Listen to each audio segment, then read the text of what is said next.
Bonjour, Monsieur Laporte. Bonjour, François.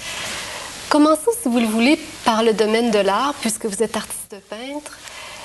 Aujourd'hui, on donne beaucoup de limites à la liberté d'expression dans le domaine de l'art. Et parlons de peinture, puisque vous êtes artiste peintre. Y a-t-il des limites aujourd'hui à respecter dans le domaine de l'art? Une chose est certaine, c'est quand on se dit artiste. Moi, c'est mon point de vue, en tout cas. Quand on dit qu'on est artiste ou on veut s'exprimer en tant qu'artiste, que ce soit dans le domaine que vous voudrez, on ne peut pas dire qu'il y a des règles à respecter. Non. Moi, je ne dis pas que c'est des règles. Mais il y a une certaine... comment est-ce qu'on dirait ça? Il y a une certaine forme d'art à respecter. Et quelle est cette forme d'art-là? C'est la forme d'art qui se rapproche le plus avec la nature.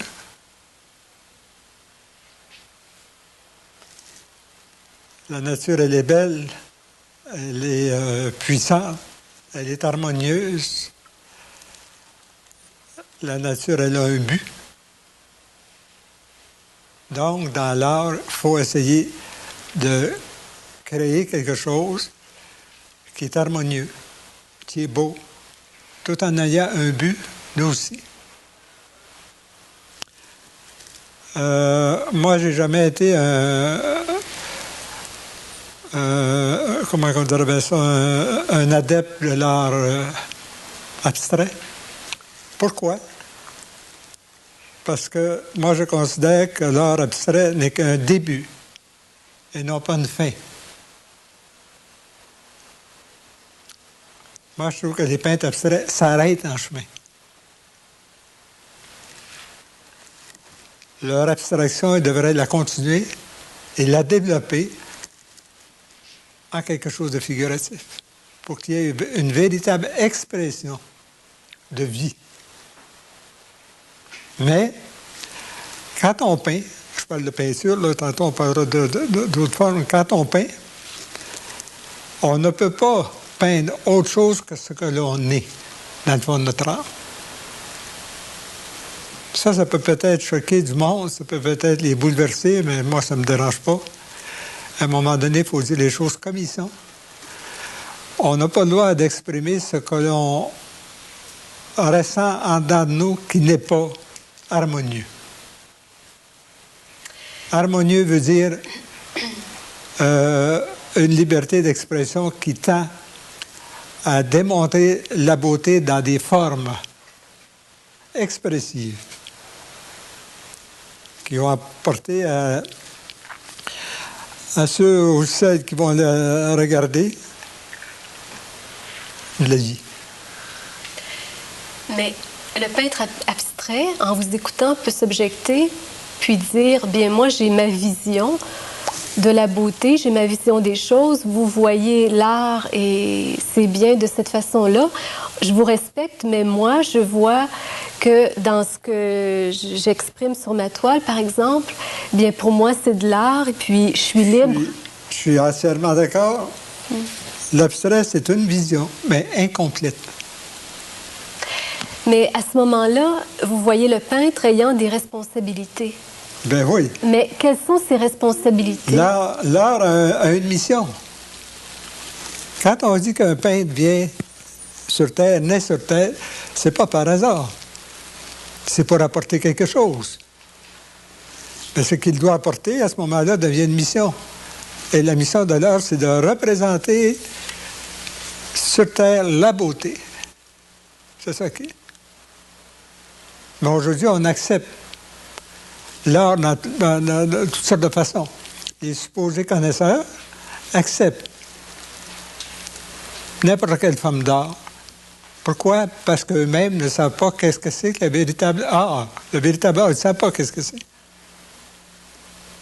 On se prend comme des connaisseurs, alors qu'on est des parfaits ignorants de qu'est-ce que c'est l'art. L'art, c'est, je le répète, c'est pour... L'art a une mission de représenter sur la Terre la beauté. Pour vous, ce n'est pas un défoulement que de peindre, c'est... Non. C'est ça. On se défoule en cachette. On peint pour le public après. Si on n'arrive pas à peindre quelque chose pour le public après, ben on continue à se défouler.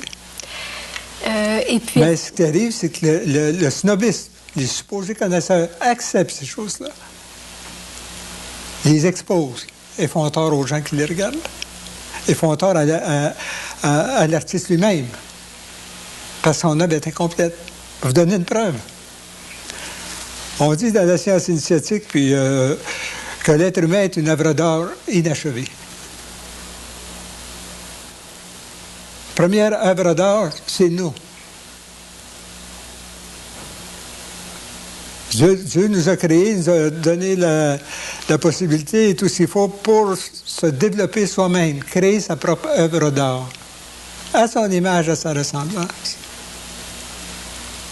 C'est exactement la même chose dans n'importe quelle autre forme d'art, que ce soit dans le chant, la musique, n'importe quoi, dans la poésie et tout.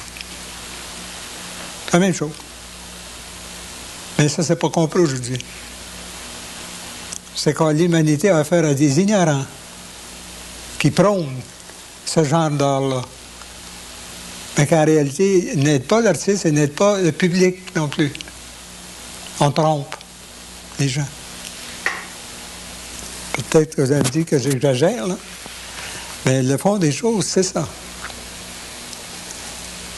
S'exprimer vient du fond de l'âme.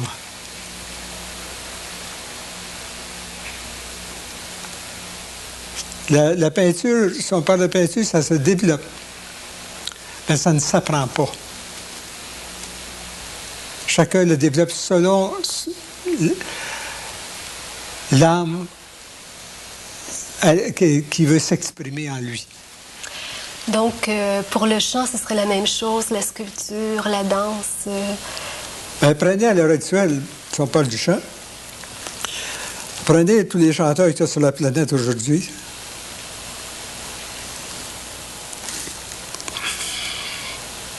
Il faut être généreux. On en garderait de la moitié. Je suis généreux, très généreux.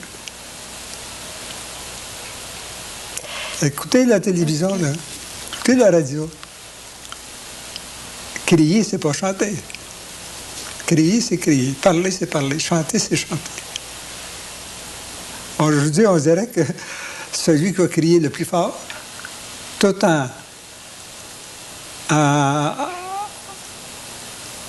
en chantant, comme il veut dire, comme lui veut s'exprimer. Aujourd'hui, il y a des chances plus qu'un autre qui a une voix qui chante. On dit qu'il y a une puissance. Mais prenez un chanteur d'opéra, une chanteuse d'opéra, il ne crie pas. C'est une voix qui est développée. Une voix qui est harmonieuse. C'est une voix qui donne des sons agréables, mélodieux, qui fait du bien. Mais les chanteurs qui crient aujourd'hui, ils sont en grand nombre. Très grand nombre. La chanson populaire, hein? La plupart n'ont pas de voix. Des voix rauques. La voix vient d'en haut. Même si ça passe par la gorge, ça vient d'en haut. La voix, c'est d'une gorge éthérique. Quand vous regardez éthérique, c'est pas de corde vocale du plan physique. Vous dites que la forme d'expression doit venir de l'âme, mais actuellement, ce n'est pas le cas. Donc, il y a peut-être des personnes qui regardez, un véritable artiste, que ce soit en peinture, en chant, en musique, doit d'abord, avant tout, être une personne qui a beaucoup d'amour, généreuse, bonne. C'est ça, d'après moi, les critères. C'est ça qui va l'aider à développer son art. On ne peut pas être n'importe quoi. On ne peut pas se droguer puis chanter. On ne peut pas se droguer puis peindre. On ne peut pas se droguer puis jouer de la musique. Est-ce que dans l'avenir, Pour être artiste, ça prend une vie le plus harmonieux possible. Celui qui veut être vraiment artiste doit développer l'harmonie en lui. Comment la développer?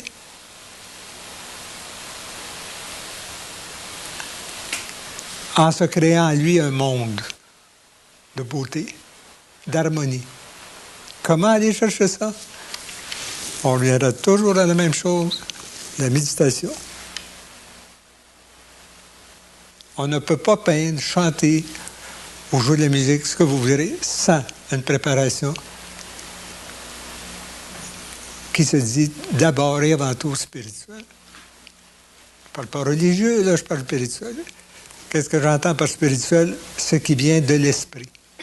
On sait que l'esprit contient des forces, des puissances. C'est là qu'il faut aller chercher. Tout ça parce que vous dites souvent, on a des responsabilités quand on donne quelque chose au public. Si on se dit, ben on a des responsabilités, oui. Il faut faire attention. Quand on est artiste, on a des responsabilités en autant que l'on se dit fils de Dieu et frère de tous les hommes.